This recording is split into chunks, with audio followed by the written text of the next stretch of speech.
Welcome back to another episode. Today, you're going to see Jack and I do a tour of the Vatican, St. Peter's Basilica, and make our way to Cinque Terre. So without further ado, let's rewind 1 week.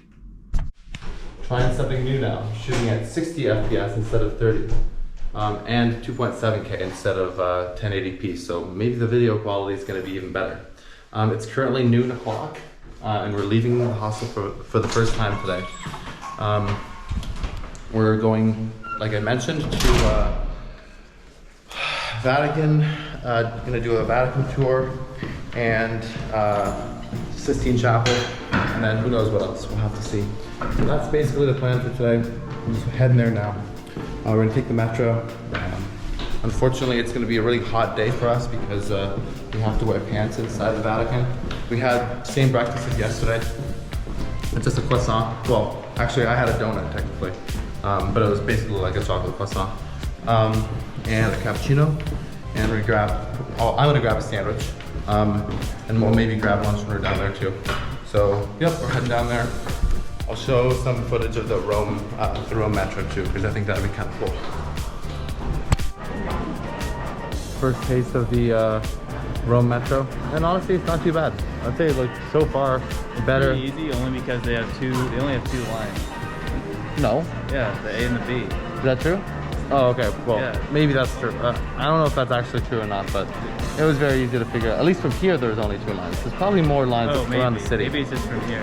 I don't know, but it's very easy for us. We just hopped on the A and we're going straight to Ottavia station, and that's where the Vatican is, and it looks pretty clean actually. I think better than the Paris metro so far. Yeah. We'll have to see when we look at the when we actually see the train, but so far. So we're at the Vatican right now, and this place is absolutely crawling with people trying to sell us masks and tickets. So it's like we're kind of in a maze here, dodging people left, right, and center. Hopefully we can get into the Vatican first. We have tickets reserved, but not for another couple hours. So Not for an hour. oh, okay, not for an hour. 10 after 1. Really? Damn. Okay, that's a lot later than I thought. So we're gonna, I guess, see if we can get in now. I'm just gonna. Oh no, we just have to ask how to get our tickets. Yeah. So Then we figure it out. Okay, so we're here at Via Tunisi 4.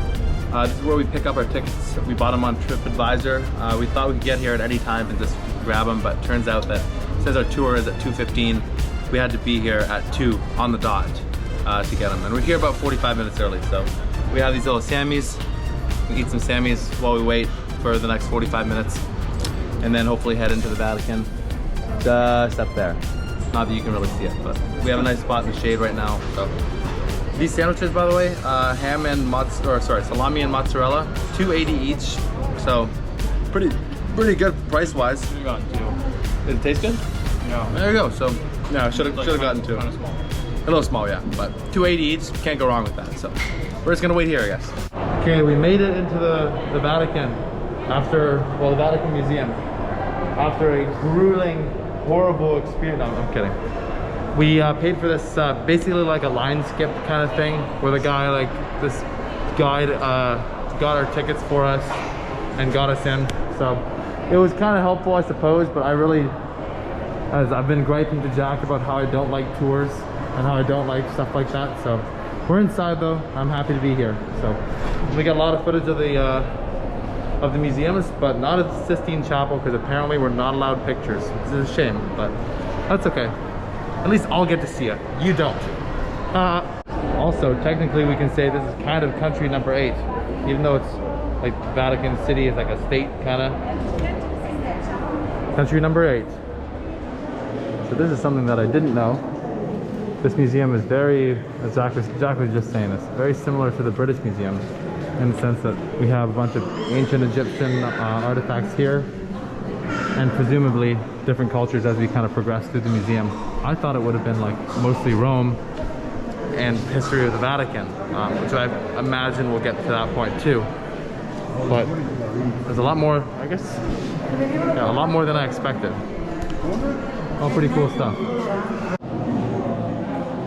Got mummies, canopic jars, sarcophagi. Honestly, I feel like this is even better than the British Museum. Way better.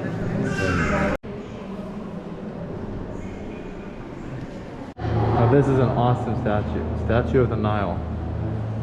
Oh my gosh, it's so detailed and in such great condition too. This is from Rome, 1st and 2nd century AD. Wow. Almost 2,000 years ago and it looks like that. It's incredible.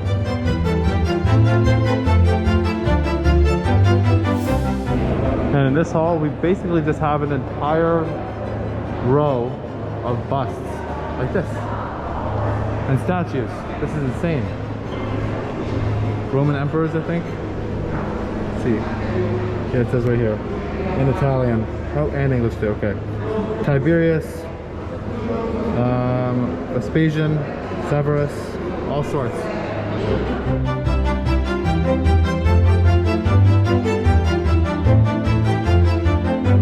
In my opinion, this makes the British Museum look like a chump museum. But seriously though, I mean, everything, just the decorations on the walls, oh my gosh, and the marble on the floor, all the mosaics too. This place is just incredible. I mean, there are probably hundreds of statues here. Statues, busts, old artifacts.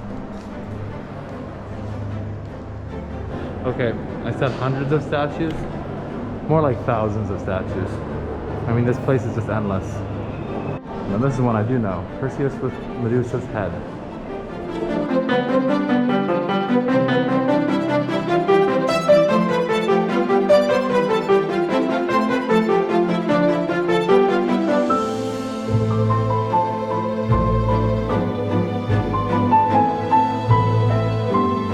This here is the sarcophagus of Constantia. I think this is one that's so cool. Carved out of red porphyry. I don't know if I'm saying it correctly, but for the daughter of Emperor Constantine the Great. Wow, it's beautiful.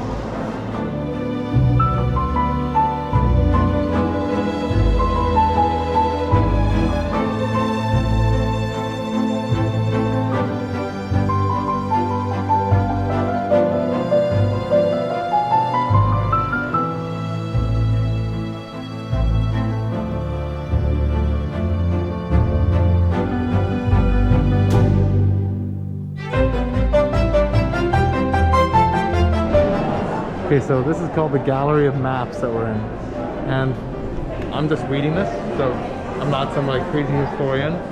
Basically, Pope Gregory the 13th wanted to have this huge hall that depicted all the Italian peninsula. So like a team of artists came and drew all these maps, and they're all pretty detailed too. There's a little baby bird living in the Vatican. That's so cool.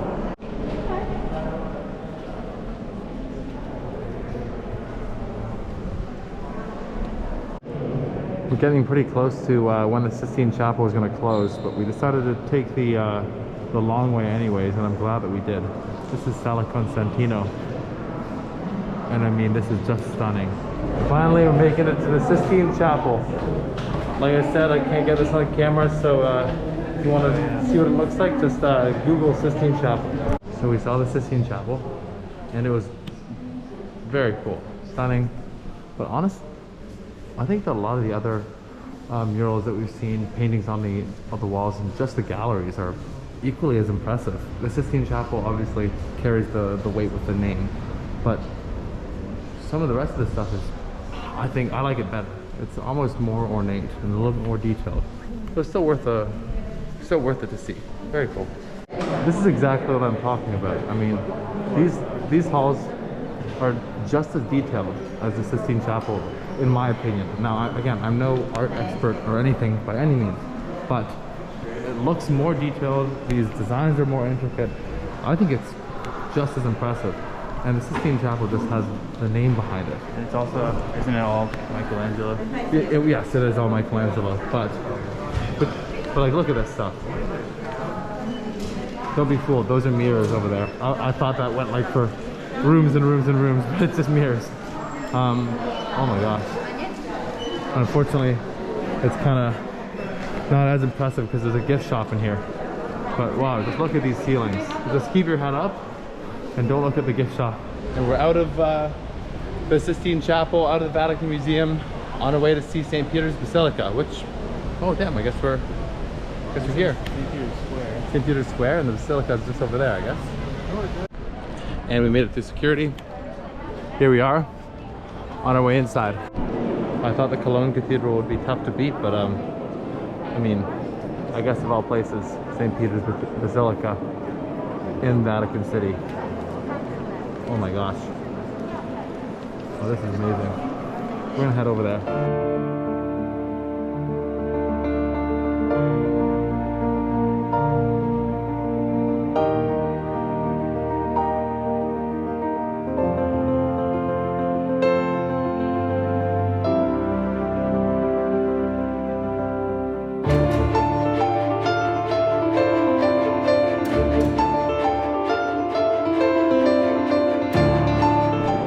The sheer scale of this place is what's almost a little intimidating. It's kind of hard to get it on camera, but this is huge here. And the dome just stretches so high up.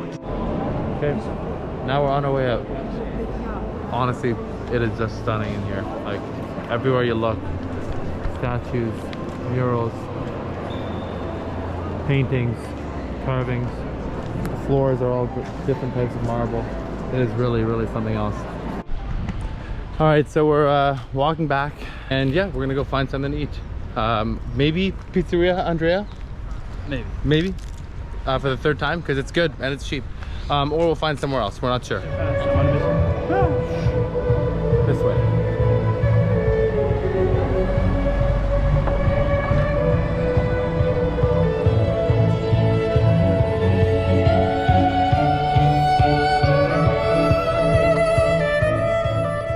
That evening we proceeded to pretty much do nothing at all besides eat.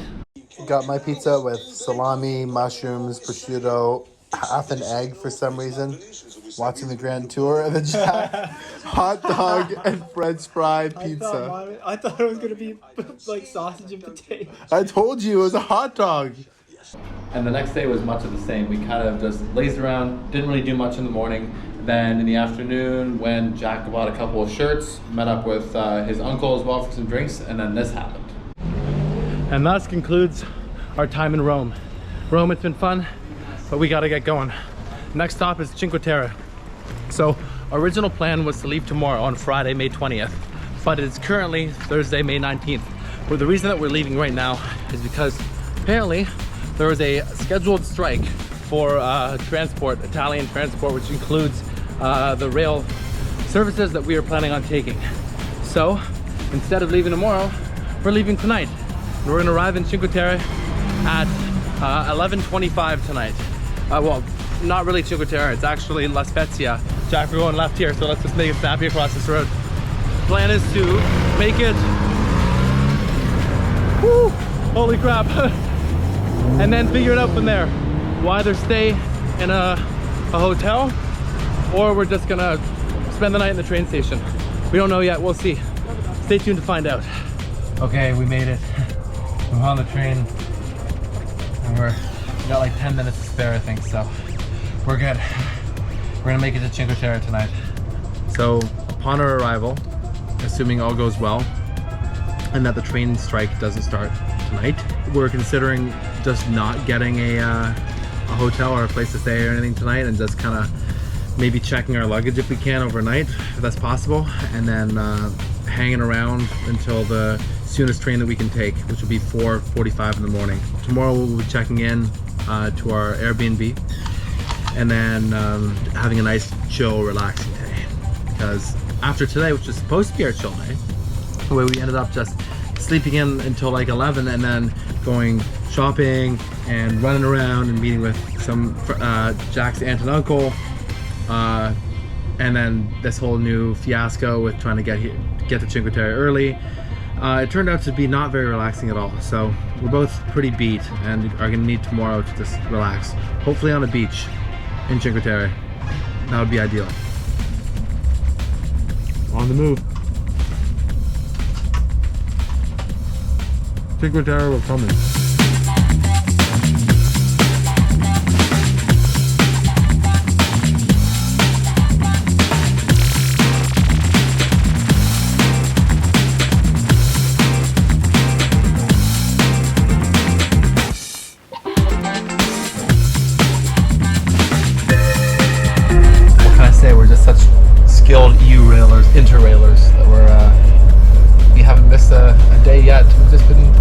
killing it every time. Excuse me. And we made it to La Spezia in, well, close to Cinque Terre. So now I'll have to find a little, I was gonna say hostel, but it's not really a hostel. It's kind of a hotel, found it on booking.com. So it's honestly pretty crap, but well, that's what it looks like. I don't know, maybe it'll be good. Let's hope it'll be good. And then here's the room. Bathroom, honestly, it's bigger than the place we had in Rome. And 2 beds. That one can be Jack's. Thanks again so much for watching, and don't forget to like and subscribe, and I'll see you in the next one.